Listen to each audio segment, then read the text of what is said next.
Hi, I'm Paula Howard from Florida, and I want to bounce something off of what she said. She's been doing it for 10 years, and I realized that if we follow your rules, we are being shown apps that if you read and learn how to make the best decision, we don't have to take, 10 years. I don't mean to say anything disparaging, but if we follow what Ann is teaching us and learn that language of that app, I'm so encouraged, because my daughter, one of my daughters said, be careful, oh, selling on Amazon.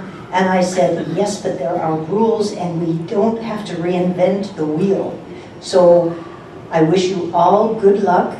I wish me good luck, and I want to thank you.